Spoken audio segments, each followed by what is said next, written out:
Graça e a paz do Senhor e Salvador Jesus Cristo. Amém. Esther, capítulo 2. Esther, capítulo 2. Ou melhor dizendo, enquanto os irmãos procuram o texto, algumas considerações. Pela manhã, enquanto eu pregava nesse texto, os irmãos estavam aqui, devem ter se atentado que nós não conseguimos concluir a exposição. De forma mais precisa, ficou faltando ainda o último ponto do sermão. Então, se você não ouviu ainda, se você não estava aqui pela manhã e não pôde ouvir, não pôde acompanhar no canal do YouTube, eu peço que você depois, assim que possível, escute para lhe contextualizar acerca do que foi dito, que foi explicado. O que eu pretendo fazer aqui? Falta o último ponto, a partir do versículo 18.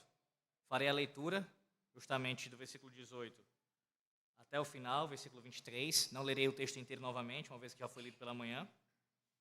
Mas eu não vou já iniciar a exposição do ponto 3, até para, dentro de alguma medida, contribuir para os irmãos que não estavam aqui, recapitulando os pontos que foram tratados pela manhã. Então, será mais ou menos assim.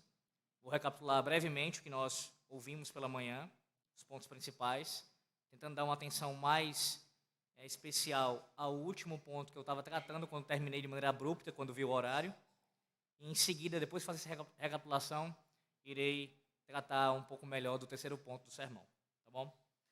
Então não haverá aquela introdução tradicional, já foi dada pela manhã também, mas a conclusão do sermão será feita sempre lembrando do que foi dito na introdução.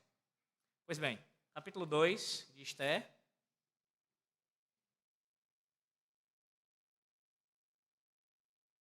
A partir do versículo 18.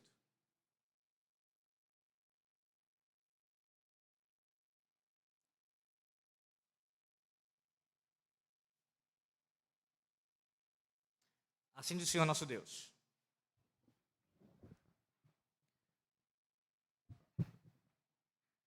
Então, o rei deu um grande banquete a todos os seus príncipes e aos seus servos. Era o banquete de Esther. Concedeu alívio às províncias e fez presentes segundo a generosidade real.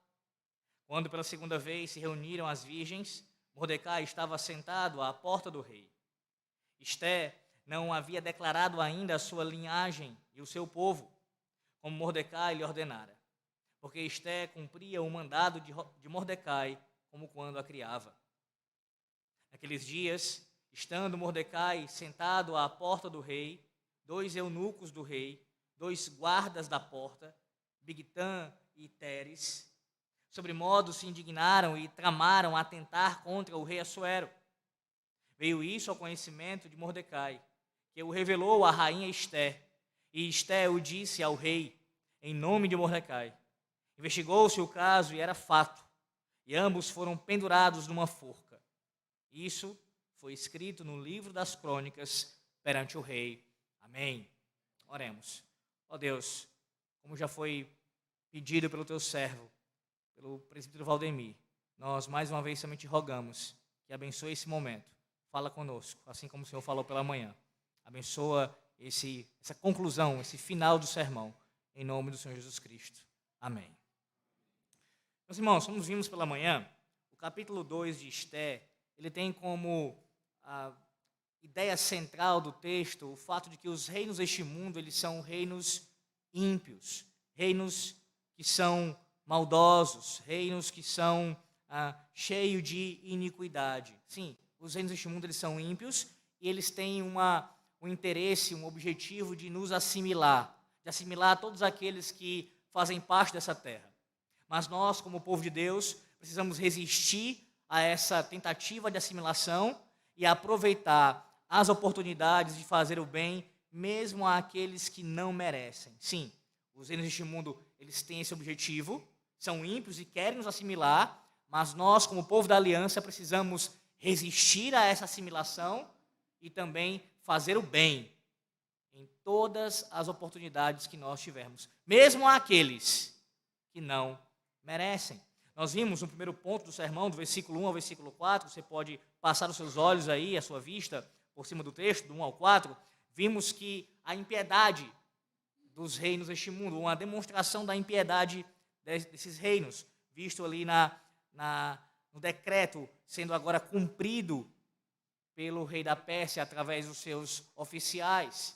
Você lembra que no capítulo 1, na semana passada, nós ouvimos aqui que devido àquela desobediência de Vasti, a esposa do rei Assuero, o rei, tomado ali pela sua ira e aconselhado pelos seus jovens conselheiros, decide decretar contra a sua esposa algo terrível. Ele a baniu do seu ofício, do seu posto de rainha. E agora, no início do capítulo 2, é justamente o que está acontecendo, ou melhor, as consequências desse ato de Assuero. Alguns entendem, como expliquei pela manhã, que talvez aqui seja uma demonstração de um arrependimento, de um possível arrependimento do rei. Talvez ele tenha se dado conta do que ele fez, de forma precipitada, baniu a sua esposa e estava talvez até ponderando alguma coisa sobre isso, como se pudesse haver uma possibilidade dela retornar. Mas ele se depara com o fato de que o seu decreto era irrevogável. Apressadamente, os conselheiros, diz o texto aqui, a partir do versículo 2, eles, mais uma vez, lembram o rei do decreto e sobre a questão de colocá-lo em prática. O rei deve buscar uma esposa, uma nova esposa. E aí eles citam as características que essa esposa deveria ter. Ela deveria ser uma moça, alguém jovem, deveria ser solteira, uma moça virgem e também bela e formosa.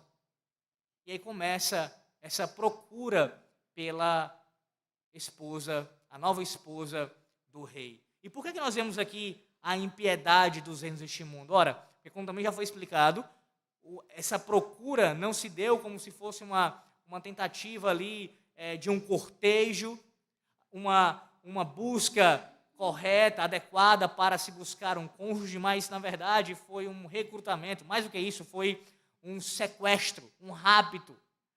Os oficiais encarregados deveriam se espalhar pelas províncias do reino, lembrando, são 127 províncias, e ir atrás de todas as moças que se enquadrassem nessas características e trazê-las para o rei, independente da vontade delas. Se elas iriam querer ou não. Não interessava isso. Por quê? Estamos diante de um reino aqui, de um homem que governa e que ele tem a última palavra. O que ele diz é lei. Não tem como se questionar isso. É um homem ímpio, lembrando, e demonstra toda a sua impiedade juntamente com os seus conselheiros, buscando mulheres, não apenas uma mulher para ser sua esposa, o que já seria algo ilícito através desse meio aqui que ele utiliza, mas inúmeras mulheres para uma delas ser a sua mulher e todas as outras servirem durante a vida inteira como suas concubinas. Sim, as mulheres que seriam selecionadas, elas iriam ser colocadas no harém do rei. Do versículo 1 ao versículo 4 é o que está acontecendo aqui. No caso, o planejamento para ser colocado isso em prática. Eles vão atrás de várias mulheres para elas preencherem ainda mais, abastecerem ainda mais o harém do rei. Ele já tinha várias mulheres e queria ainda mais mulheres. Uma delas seria a rainha, todas as outras concubinas. Que impiedade. Que impiedade. Imoralidade, tudo isso para uma satisfação pessoal de um homem. Mas não apenas isso. Nós vimos do versículo 5 até o versículo 17, pelo menos quase toda a exposição disso, que há um perigo com relação aos reinos deste mundo, e o perigo é de nós sermos assimilados. Eles são ímpios, e na segunda parte, do 5 ao 17, nós vimos que há um perigo real de nós sermos assimilados pelos reinos deste mundo, ou então influenciados, mas não apenas influenciados em alguma medida, mas ser realmente, fazer parte dos reinos deste mundo. Sermos reconhecidos externamente como praticantes dos seus gostos, das suas preferências. E logo no início dessa parte, do versículo 5 ao versículo 7, o autor do livro de Esther, ele nos apresenta dois novos personagens. Vocês lembram disso? nós vimos que ele nos apresentou tanto Mordecai quanto também Esté. Até o momento, pelo menos na leitura corrida do livro, nós não conhecíamos esses dois. Apenas os dois nomes que mais se destacam até o momento era do próprio rei Assuero e também da rainha Vasti. Mas agora, do versículo 5 ao 7, ele apresenta dois novos personagens que não apenas têm importância nesse capítulo, mas também em toda a história narrada neste livro. O primeiro, descrito aqui, Mordecai, este homem judeu, apesar do seu nome, ele viveu toda a sua vida no contexto do cativeiro ali na Pérsia. Lembrando também esse contexto histórico, porque isso é importantíssimo para você entender o que está acontecendo aqui. O povo da aliança, como você sabe, havia sido levado em cativeiro pela Babilônia, décadas antes, um bom tempo antes. E depois de passar o período do cativeiro de 70 anos, o novo império que surgiu, o Império Persa, através de Ciro, baixou um decreto para o povo da aliança retornar à Terra Prometida, a Jerusalém. E esse regresso começou a acontecer. Na verdade, já tinha uma comitiva que voltou para Jerusalém. Contudo, grande parte do povo permaneceu morando em terra estrangeira, morando aqui na Pérsia. Mordecai é um deles. Mas perceba como o autor destaca especialmente a sua linhagem. Mordecai não era qualquer um. Ele era da tribo de Benjamim e ele era parente de Saul, do rei Saul. Algo que, como eu também falei pela manhã, será importantíssimo para o sermão do capítulo 3. Você precisa guardar essa informação. Além disso, durante todo o capítulo 2, nós vimos e ainda pontuaremos mais uma vez hoje, que a posição que Mordecai ocupava no reino da Pérsia também era uma posição de destaque. Ele desempenhava algum ofício, alguma função ali que tinha algum acesso, alguma liberdade dentro do reino da Pérsia. Nós estamos diante de um homem, meus irmãos, que possui uma dupla cidadania.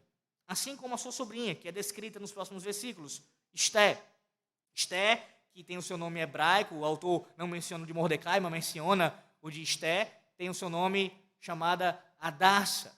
Essa jovem, essa moça, ela era também israelita, também fazia parte do povo de Deus e tinha essa identidade, mas também uma segunda identidade, uma identidade pagã, conhecida como Esté. Hadassa, como vimos, significa murta, uma planta que traz a ideia de força, de poder. Já Esté significa estrela, além de ter ligação também com a falsa divindade pagã chamada Estar, assim como Mordecai, que tem ligação com a falsa divindade pagã Marduk. Esses dois, primos, só que Mordecai bem mais velho, e assumindo aqui a posição de pai de Esté, na ausência dos seus pais que faleceram.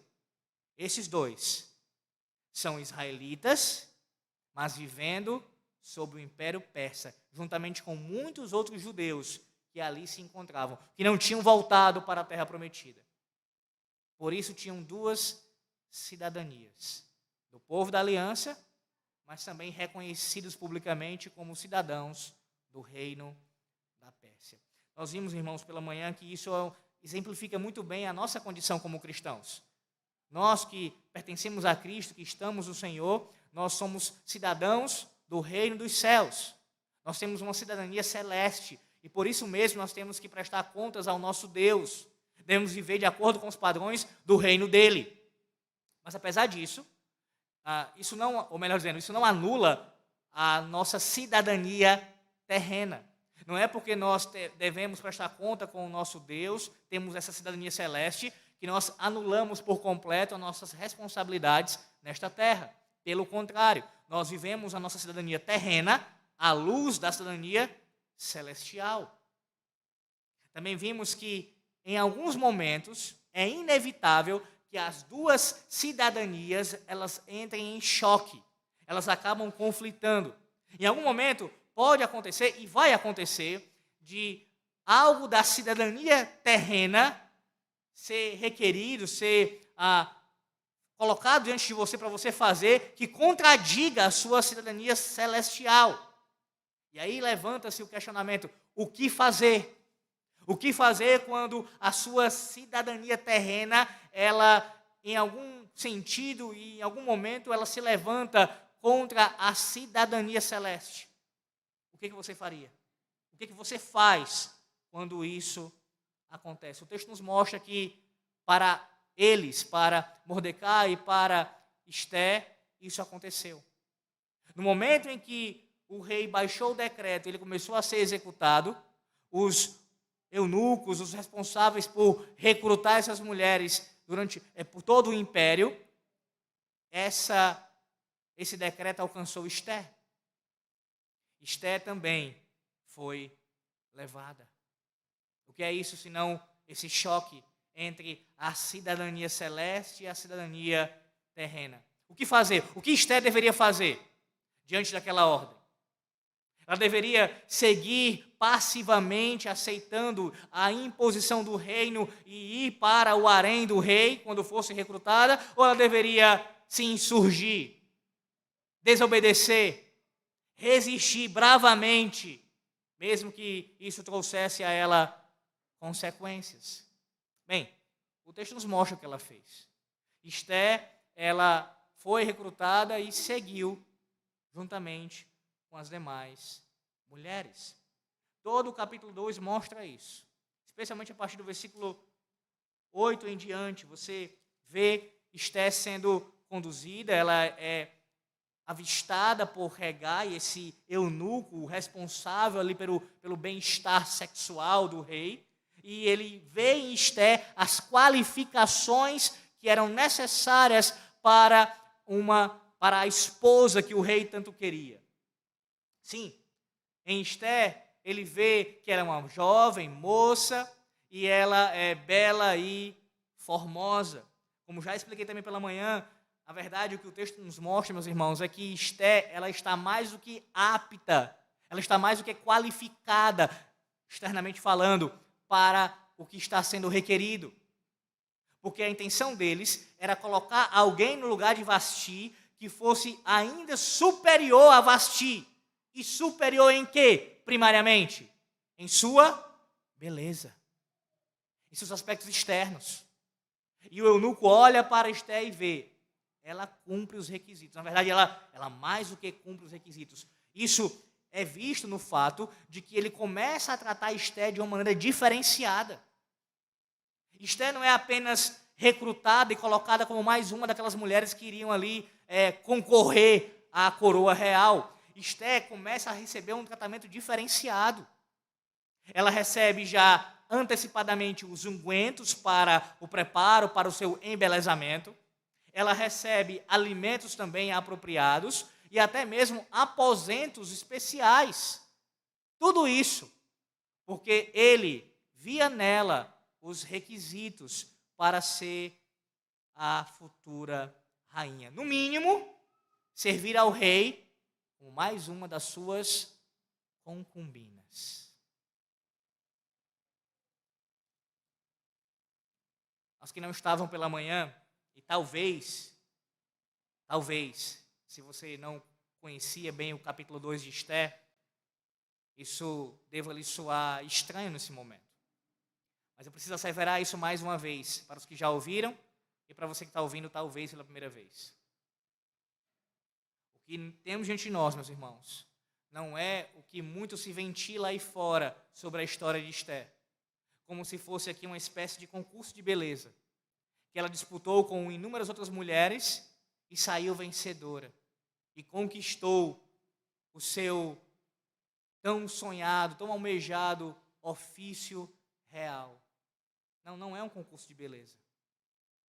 Quantas vezes ouvimos histórias assim, especialmente contadas para as crianças na igreja, as histórias infantis. Entenda, é claro que as crianças devem ser ensinadas pela palavra do nosso Deus. E é claro que existe uma linguagem que você tem que ter todo um cuidado mais apropriada para poder falar para os filhos da aliança. Eu digo com relação a esse ensino regular, não modificando a mensagem, é claro, mas sendo condescendente na sua fala, na sua maneira de explicar. Contudo, isso não significa mudar a história. Quantas vezes Esté é pintada como uma espécie de heroína, como se o que aconteceu no capítulo 2 fosse algo simplesmente como ela estivesse aqui agindo como realmente uma moça que está sendo cortejada e conduzida aos braços do seu tão sonhado príncipe, nesse caso o rei. Como eu, no caso as mulheres, como eu queria ter tido a mesma experiência de Esté. Que bênção teve Esté de ter sido mulher de um rei, ter se tornado rainha. Não é um concurso, repito. O rei está recrutando mulheres para, quando ter um encontro com elas, passado o seu processo de embelezamento, que durava 1 ano, diz o texto. Durava 1 ano o processo.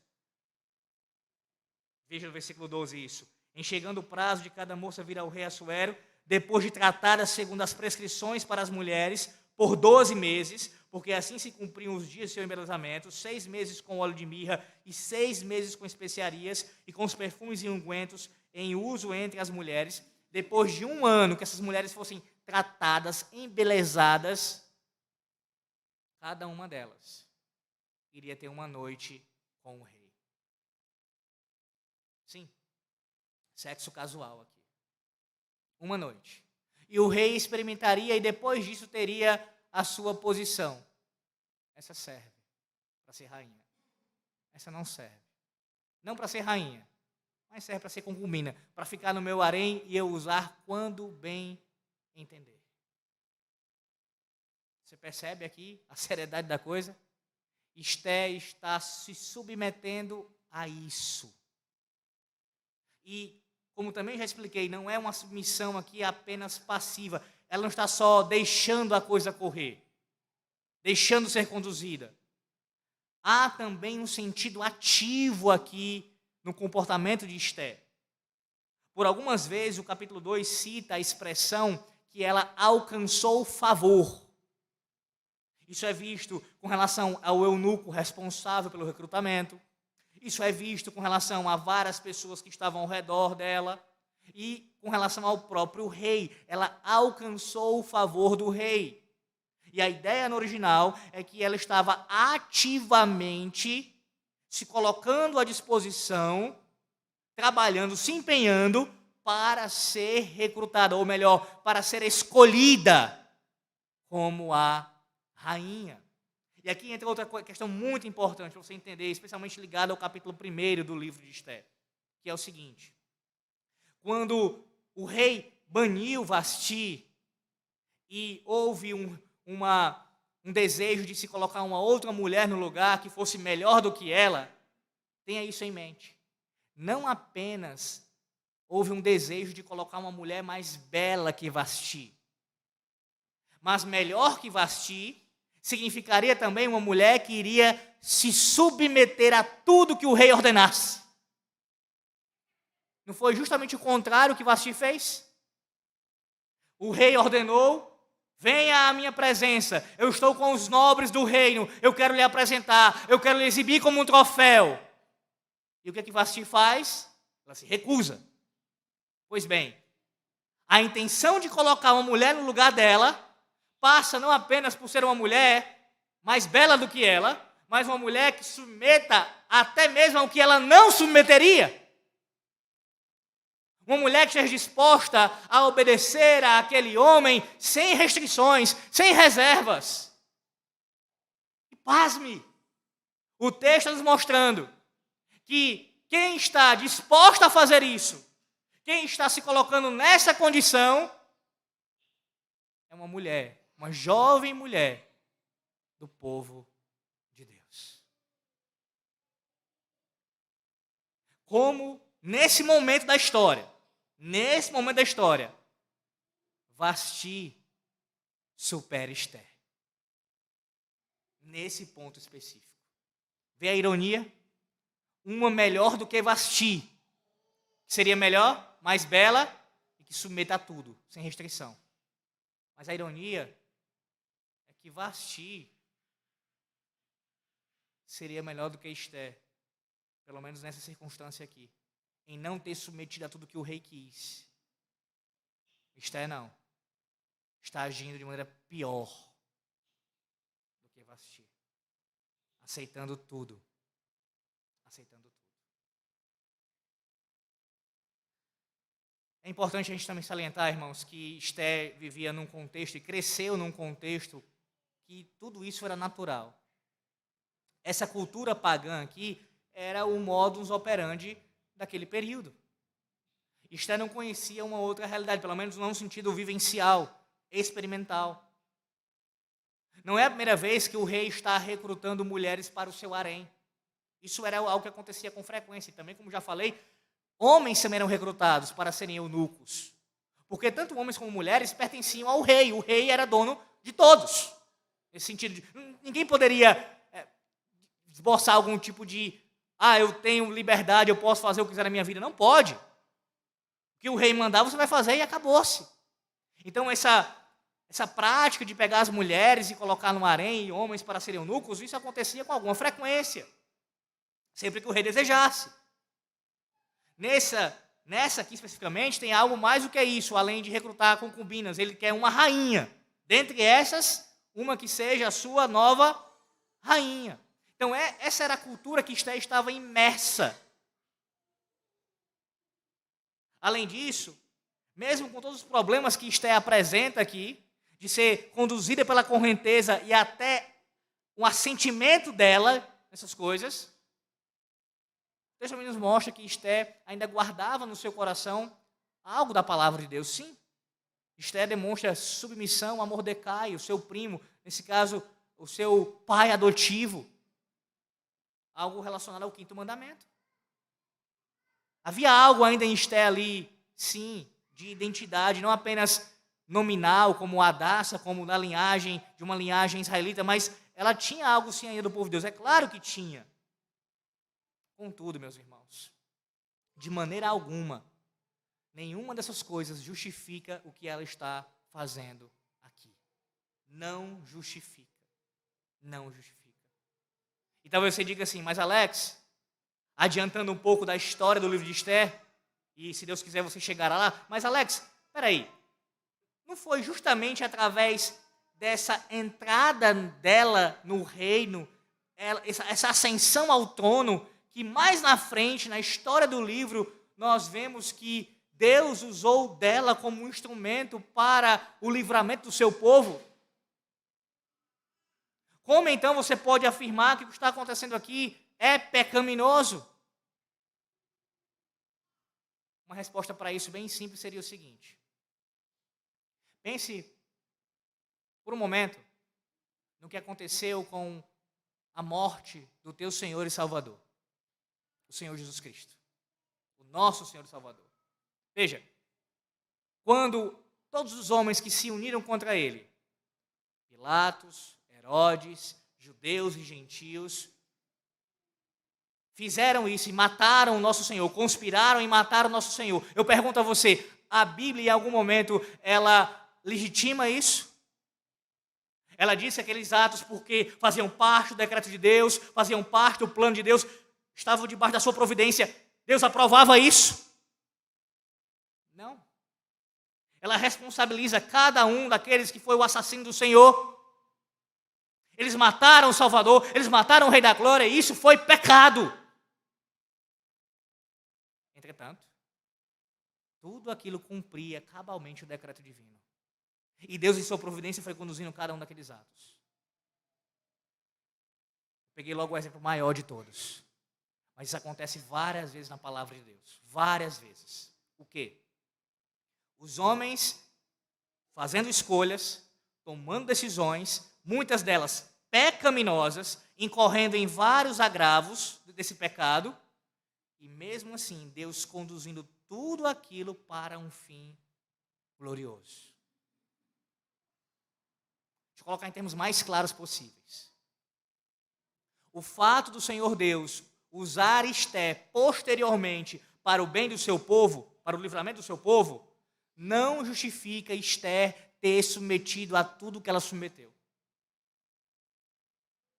ser usada como um objeto, se casado com um rei ímpio, incircunciso, ter com certeza negociado vários princípios da palavra de Deus para chegar lá, porque veja, o texto diz que Mordecai aconselhou que ela não declarasse de onde ela era. Não diga que você é israelita. Não diga a sua linhagem, Esther. Não diga. Por quê? Porque isso poderia ser um impeditivo para ela ascender ao trono. Mas se ela não diz, se ela esconde a sua identidade verdadeira, israelita, ela poderia, sem nenhum tipo de problema, pelo menos no contexto do Império Persa, aceitar caladinha tudo que eles colocassem. Você sabe, na antiga aliança, o povo de Deus não poderia comer certos tipos de alimentos. O Senhor prescreveu leis dietéticas, que nós chamamos em teologia de leis positivas, já cumpridas em Cristo, já não mais continuam na nova aliança, mas na antiga aliança estavam em vigor. E essas leis dietéticas que serviam para distinguir o povo da aliança, ou seja, eles não comeriam esse tipo de alimento em distinção dos povos pagãos, deveria ser cumprida. Eles deveriam obedecer.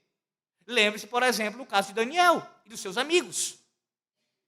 Chegando à Babilônia, eles se colocaram em risco, não aceitando o cardápio do rei da Babilônia. Rejeitaram.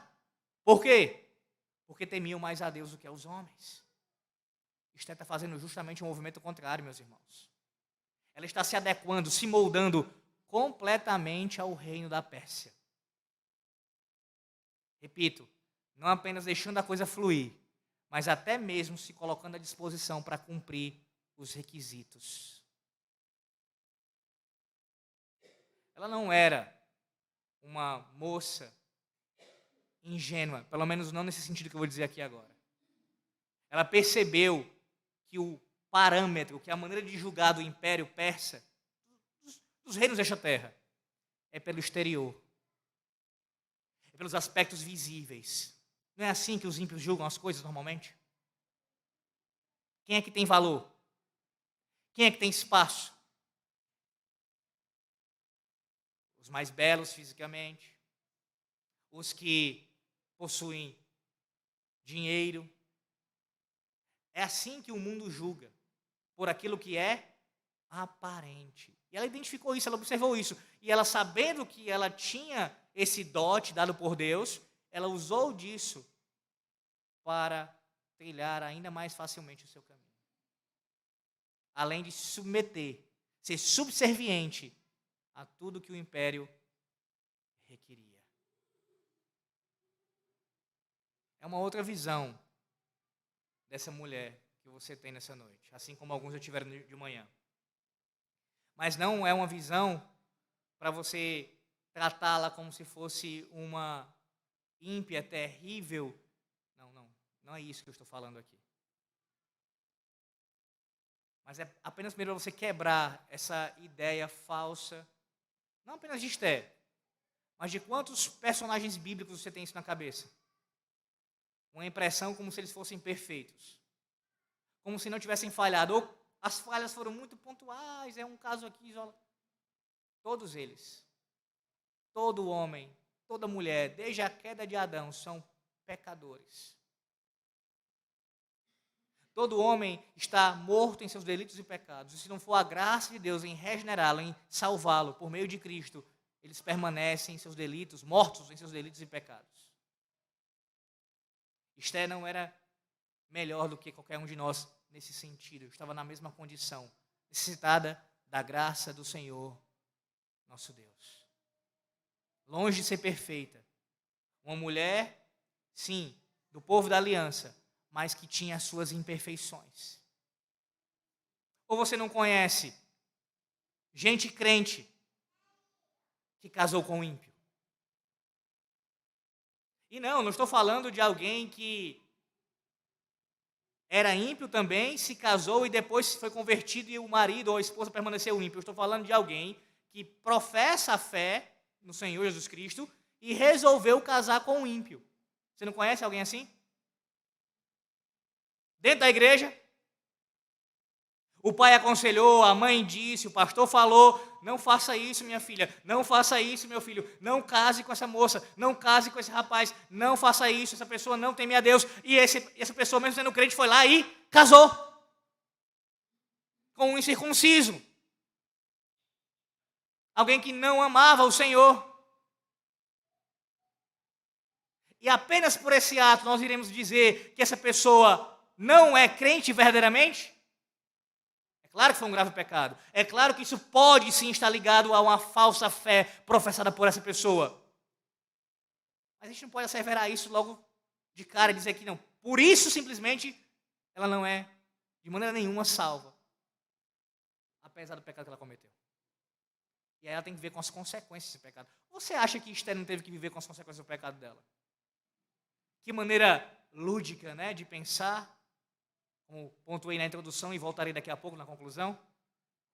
Uma princesa, uma verdadeira princesa, durante um ano se preparando, sendo tocada, apalpada, sendo preparada como uma espécie de alimento que será degustado por um ímpio.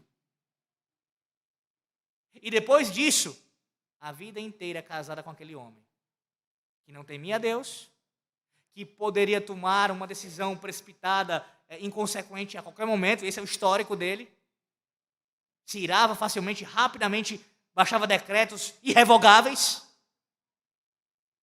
uma cultura idólatra. Imagine viver nesse contexto, ao lado de um homem como esse, dividindo o marido o tempo todo com várias mulheres. É claro que Esther teve que ver com as consequências do seu pecado. É claro, assim como qualquer um de nós, quando cometemos nossos pecados, os pecados contra o nosso Deus, e experimentamos as consequências deles. E foi justamente o que aconteceu com Esther, ou melhor, o que contribuiu para acontecer com Esther. Como assim? Eu estava nessa parte de manhã aqui que eu vou dar continuidade para nós concluirmos. Esther está nessa condição de ter que passar por isso, recrutada, encaminhada para o harém e tornada depois rainha, por causa dos pecados dos seus antepassados. Primeiro, o pecado daqueles que foram levados em cativeiro. Os seus antepassados, lá em Judá, que desobedeceram à lei do Senhor Deus e foram levados cativos para a Babilônia. Porque se isso não tivesse acontecido, não tivesse rebelado contra o Senhor Deus, Deus jamais teria suscitado a Babilônia como uma vara para corrigir o povo. O povo teria permanecido onde? Em Judá, em Jerusalém. Esther teria crescido ali e jamais teria que ter passado por isso. Mas não apenas isso.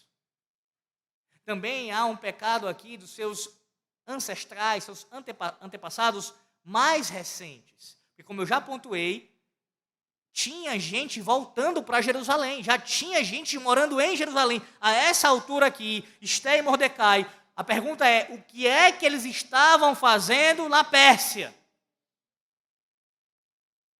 Se tinha gente do povo da aliança morando em Jerusalém já, reconstruindo a vida, com autorização real, podem voltar, judeus, voltem para sua terra. Não, eu quero ficar na Pérsia. Os antepassados, elas preferiram ficar lá, e ela, juntamente com Mordecai e todos os que estavam, também preferiram ficar ali. Perceba, meus irmãos, o problema que é, ou melhor, as consequências que traz os nossos pecados, até mesmo para os nossos descendentes. Pecados que nós cometemos, que têm consequências até para a nossa descendência. E não apenas descendência com relação a filhos e netos, mas até muito depois. Não, isso não é maldição hereditária como os neopentecostais ensinam. Eu estou falando de algo bem simples. A quebra da lei do Senhor Deus, a quebra do seu pacto, traz sim maldições, juízos do Senhor sobre nós. E esse juízo pode alcançar não apenas a nós individualmente, mas até mesmo a nossa casa, os nossos filhos, os nossos descendentes. Por isso que quando nós pecamos contra Deus, uma das coisas que nós devemos pensar é na seriedade daquele pecado, aquela ofensa que foi contra o Senhor e na consequência que ele pode trazer, até mesmo sobre os nossos filhos e netos e outros descendentes. Coisas que talvez você nem viva para ver, pode atingir a sua descendência por algo que você fez hoje. Hoje. Há exemplos disso, biblicamente também na história. Homens que tomaram atitudes, que colocaram a sua família numa situação tão complicada, tão difícil, que não apenas a esposa foi atingida, mas os filhos foram atingidos, os netos foram atingidos, por causa de pecado. Então, pense bem, antes de transgredir a lei de Deus. Primeiro por temor a Ele, por amor a Ele, a sua lei, mas também pelas consequências que pode trazer não só para você, mas também para os seus. Mas ainda assim, como eu também já pontuei, Esté também é responsável. Ou ela não poderia resistir? Pense comigo agora. Há um decreto baixado nesse exato momento em nosso país, por parte do Assuero de nossos dias. E esse decreto, ele está requerendo que todos aqueles que têm filhas entreguem as suas filhas para servirem num harém que será construído para este Assuero. O que você faria? O que você, moça, faria? Usaria como subterfúgio o argumento de que é a cultura do nosso país, é assim mesmo, não adianta resistir, se eu resistir eu vou ser morta. Ou o pai dizer, não, se eu tentar fazer alguma coisa, vão acabar com a minha vida, eu ainda tenho outros filhos para criar, deixa eu levar essa. É assim que você agir? Deixa as coisas fluírem, seguindo o seu fluxo natural. Não é isso que a palavra de Deus espera de você. Mas resistência até o sangue. Resistência até a morte. Sim, a gente paga com a própria vida, se for o caso, se for necessário. Para não abrir mão do que o nosso Deus ordenou. Não é fácil, não. Muitos poderiam ceder, lamentavelmente. Mas esse não é o caminho. É o mais fácil, mas não é o caminho que Deus quer de nós. Ser assimilados, ser influenciados pelo mundo, é muito mais fácil. Deixar ser moldado por eles. Combater a cultura desse mundo, até mesmo se arriscar a vida de quem amamos, esse é que é o desafio daqueles que servem a Cristo. Mas lembre-se nessa noite, que quem vai adiante do povo da aliança é o próprio Rei da Glória. Você sabe, os reis no mundo antigo, eles tinham um costume, muitos deles iam à frente dos seus exércitos, comandando ali a guerra, lutando pelos seus. Muito mais é o nosso Rei. Muito mais. Ele está à frente do seu povo, fortalecendo e dando toda o amparato, até nossas necessidades para nós suportarmos tudo o que tivermos que enfrentar nesse mundo, inclusive a morte. Muitos tiveram que sofrer o martírio por amor a Cristo. Talvez você nunca nem tenha que sonhar com isso na sua vida. Mas como povo da aliança, essa deve ser a nossa predisposição. Se necessário for, eu vou para o martírio por amor ao Senhor. Pois Ele está à minha frente, cuidando de mim, guardando a minha vida. Meus irmãos, além disso, a santificação que nós recebemos do Senhor, já fomos santificados em Cristo Jesus, e esse processo dura toda a vida. Precisamos lembrar, como citei pela manhã, o Catecismo Maior de Westminster, sua pergunta 78. Esse processo, nós temos imperfeições ainda que são vistas em nós. E não era diferente com Esté. Esté, assim como nós, tem várias questões que são cinzentas. nuances. Não é só Esther que você vê nela uma submissão ao seu pai adotivo, um guardar ainda da lei do Senhor, mas logo em seguida você vê um comportamento sendo assimilada pelo reino ímpio. Isso também acontece conosco. Porque em nosso processo de santificação ainda temos imperfeições. Você não está, nesse momento, sem cometer pecado algum na sua vida, perfeitamente santo. Não está.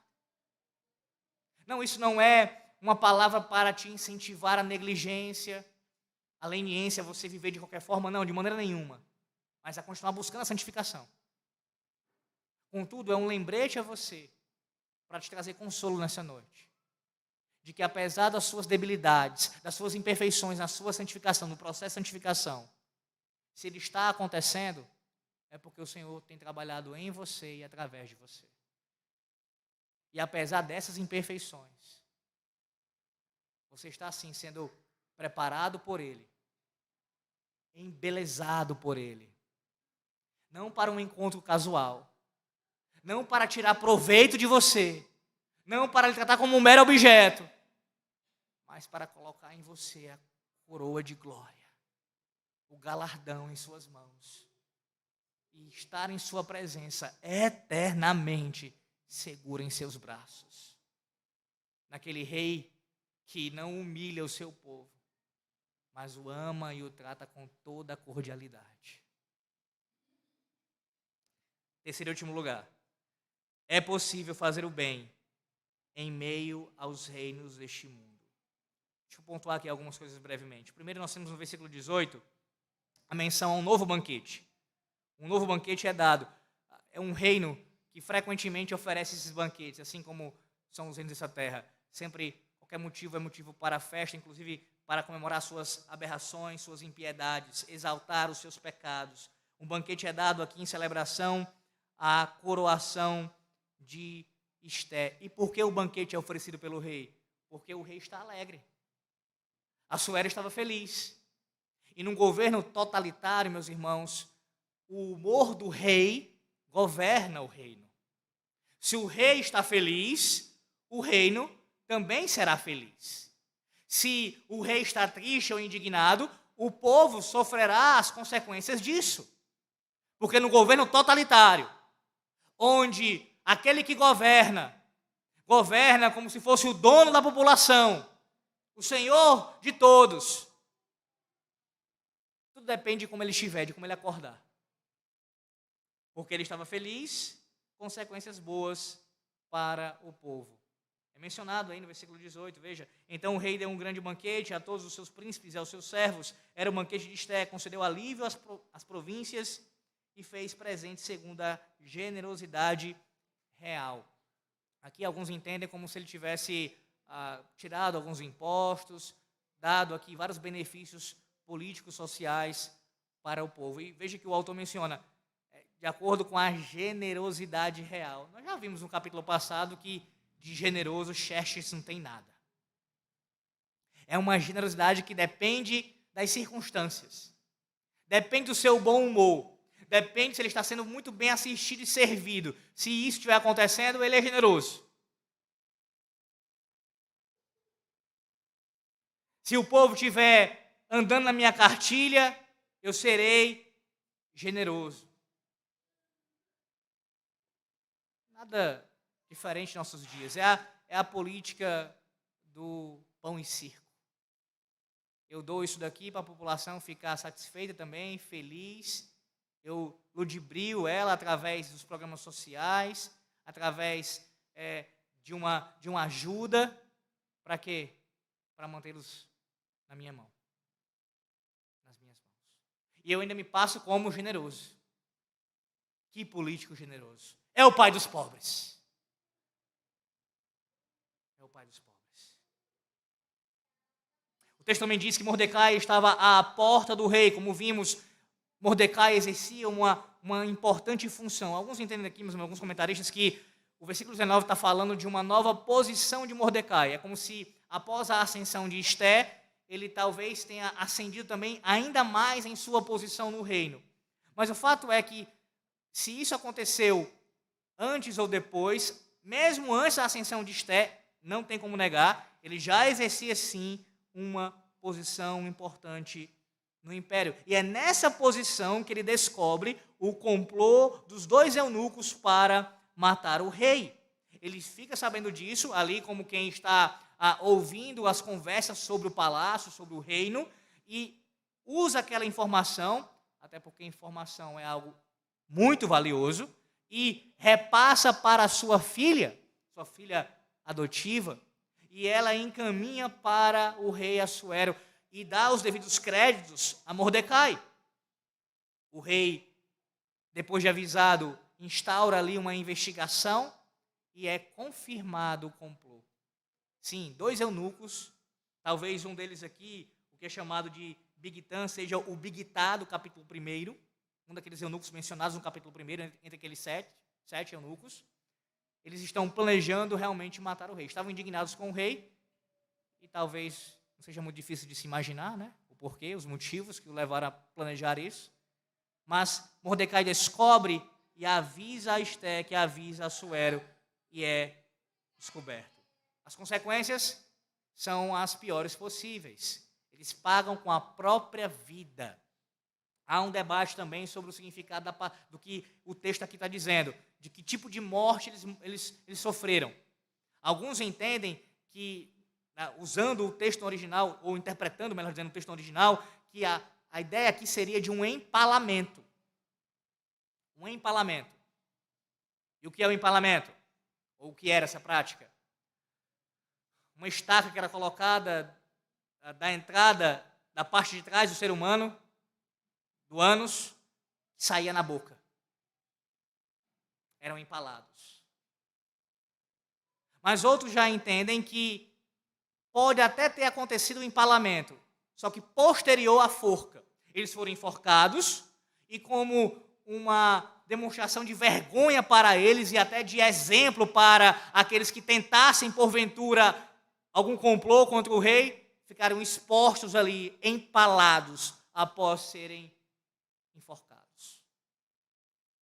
Seja qual foi o tipo de morte, o fato é que eles tiveram essa consequência por tramarem contra o rei. Mas observe que o texto em nenhum momento diz que Mordecai ele recebeu algum tipo de agrado, algum tipo de recompensa pelo que ele fez. Mesmo o versículo 21 terminando assim: isso foi escrito no livro das crônicas perante o rei. Foi registrado documentalmente a atitude de Mordecai, a sua benevolência para com o rei. Mesmo registrado documentalmente, naquele momento ele não foi recompensado. Pela providência do Senhor, isso aconteceu. E também mais à frente nós veremos o porquê que isso aconteceu. Esse esquecimento. Porque ele não era comum. Os persas eram conhecidos, sim, por serem agradecidos, pelo menos no sentido de recompensar quem lhe fizesse um favor. Eles tratavam isso como uma coisa séria. E por que esquecer de Mordecai aqui? Por que Mordecai não é recompensado imediatamente por poupar a vida do rei, por fazer um bem ao rei? Como eu disse, nas próximas exposições a gente vai ver o motivo disso ter acontecido. Mas o fato é que aconteceu. Nesse momento, esse eu quero pontuar para vocês. Ele não foi recompensado, mas ele fez o bem. Sim, irmãos. É perfeitamente possível, nós que somos parte do povo da aliança, fazemos parte desse povo, fazermos o bem em meio aos reinos deste mundo, mesmo àqueles que não merecem. Ou você acha que Assuero merecia ter sua vida poupada? De maneira nenhuma. Nós não agimos com base no merecimento alheio. Farei o bem a essa pessoa se ela merecer. Entenda, é claro que existe relação aqui de obediência, existe essa questão. Mas eu estou dizendo que, em termos gerais, você não conduz a sua vida, você não deve viver a sua vida apenas baseado em fazer o bem se a pessoa merecer. Porque se você usar isso como um critério levando até as últimas consequências, você não fará o bem a ninguém, nem a si mesmo. Porque quem é que merece algum bem? O bem que nós recebemos do Senhor Deus através de Cristo é por causa de Cristo. É porque quem Cristo é pela sua obra. Não é porque você merece. Quando Deus derrama a graça dele sobre a sua vida, sobre a sua casa, não é porque você merece. Tem pão para você comer dentro de casa, não é porque você merece. Quando você é livrado de algum acidente, não é porque você merece. Quando alguém te ajuda, te dá uma informação importante, como Mordecai deu ali para salvar a vida de Assuero, não é porque você merece. Mas é apesar de quem você é. Deus poupa a sua vida. E a nossa, a minha vida. Por sua graça. E assim como nosso Deus age, nós devemos agir. Fazendo bem a todos, até a quem não merece.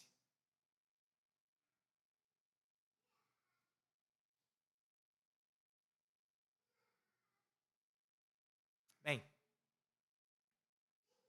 pela manhã nós ouvimos que dos sonhos das meninas, são incentivadas a isso desde cedo, é a pensarem no seu futuro casamento, imaginando o seu príncipe tão almejado, tão esperado.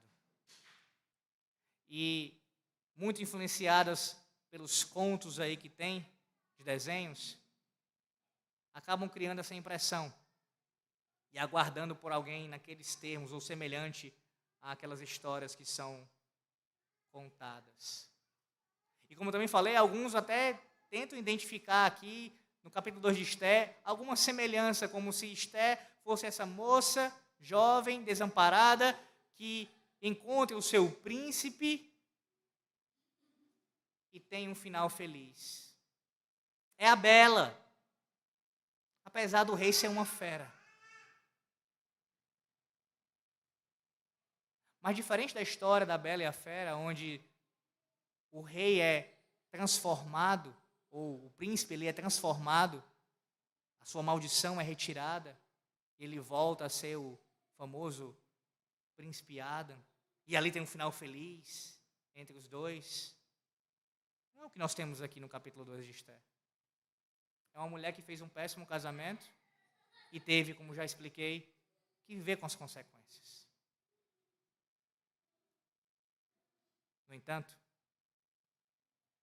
nós, inclusive Esther e todos aqueles que creem no Senhor, quando lembramos aqui da história, desse conto da Bela e a Fera, a inversão é o que acontece.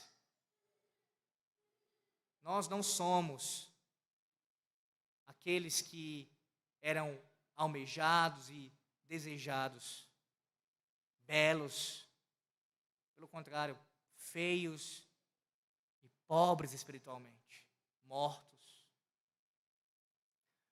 Mas o nosso Senhor Jesus Cristo,